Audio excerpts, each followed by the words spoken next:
આપણે સૌ જાણીએ છીએ કે હિન્દુસ્તાનની ભૂમિ સંતો ભગવંતોની ભૂમિ છે.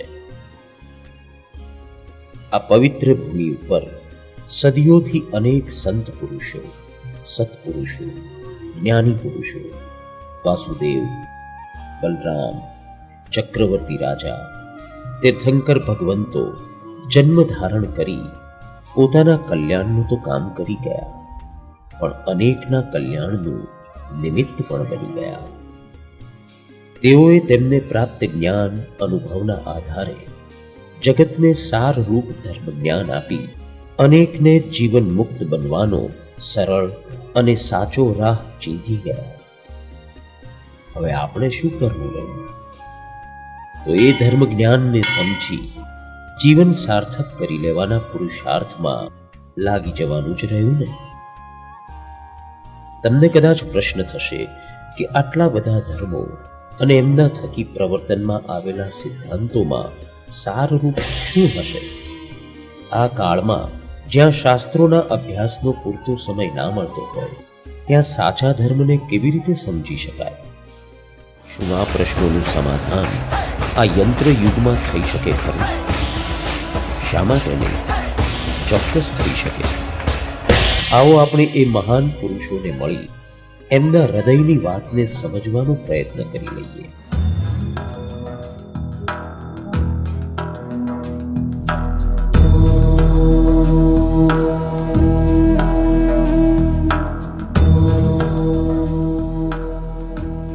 मैं जानू हरि दूर है, हरि बसे हृदय माही, आडी त्राटी कपट की तासे दिसत नाही.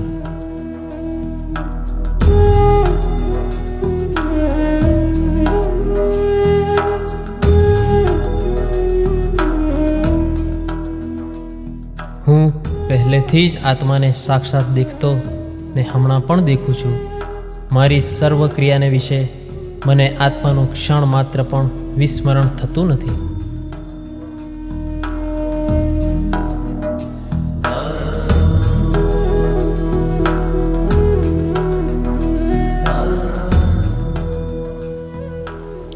Know thyself.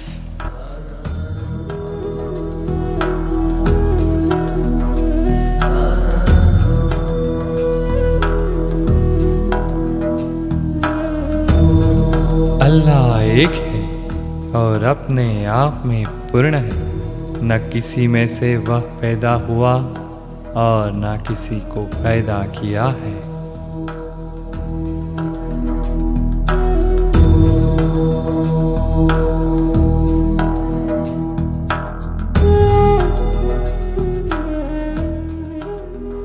હે રામ, તમે દશરથના પુત્ર નથી, અયોધ્યાના રાજા નથી, તમે સીતાના પતિ નથી, તમે તો બ્રહ્મ છો, તમે જ પરબ્રહ્મ છો.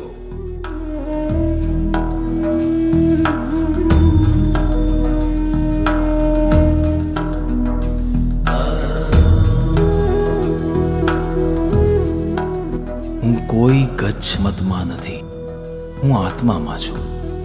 જેણે આત્મા જાણ્યો તેણે સર્વ જાણ્યું.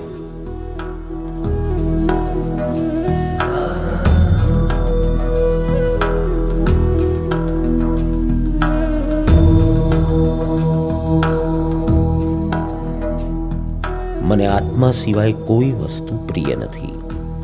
આખી દુનિયાનું મોટામાં મોટું આશ્ચર્ય આત્મા છે.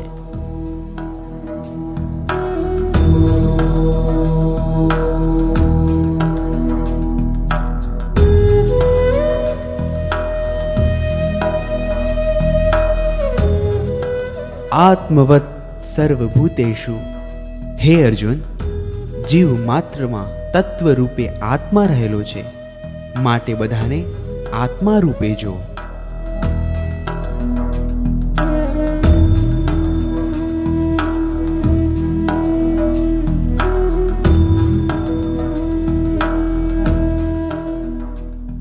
એગો મેં શાસહો અપ્પા, નાણ દંશણ સંજુઓ, શેષા મેં બાહિરા ભાવા, સૌવે સંજોગ લક્ષણા, સંજોગ મૂલા જીવેણ પત્તા દુઃખ પરંપરા તમ્હા સંજોગ સંબંધમ સૌવમ તિવિહેણ બોસિરામી. અર્થાત જ્ઞાન દર્શન વાળો હું એક શાશ્વત આત્મા છું. આ શેષ રહ્યા તે બધા બાહિરા ભાવો છે અને તે સંયોગ લક્ષણો વાળા છે. આ સંયોગો જીવના દુઃખોની પરંપરાના મૂળમાં રહેલા છે. તે સર્વે સંયોગોને પ્રભુ હું આપના ચરણ કમળમાં સમર્પણ કરું છું. અહો ભાગ્ય આપણા કે આટલા વર્ષો પછી પણ આવા મહાન પુરુષોની વાત આપણી સમક્ષ ધર્મના મર્મ રૂપે જીવંત ભાસે છે. તેઓના હૃદયની વાત આટલી હતી કે 84 લાખ યોનિમાંથી પસાર થતાં થતાં આપણને આ માનવ દેહ પ્રાપ્ત થાય છે. આ મનુષ્ય અવતાર પ્રાપ્ત કરવા દેવો પણ ઝંખી રહ્યા છે, કારણ કે મનુષ્ય દેહ એક એવો દેહ છે જેમાંથી જન્મ મરણના ફેરામાંથી મુક્તિ મેળવી શકાય છે. માટે આ મનુષ્ય દેહને સાર્થક કરવા પોતાના આત્માને ઓળખી લેવો જોઈએ. આ સંસારમાં બધું જ ઓળખ્યું, પણ એક આત્માને જ ના ઓળખ્યો. ભગવાન કહે છે, જેણે પોતાના આત્માને ઓળખ્યો, પોતાના સ્વરૂપને જાણ્યું, તેને આ જગતમાં બીજું કશું જ જાણવાની જરૂર રહેતી નથી.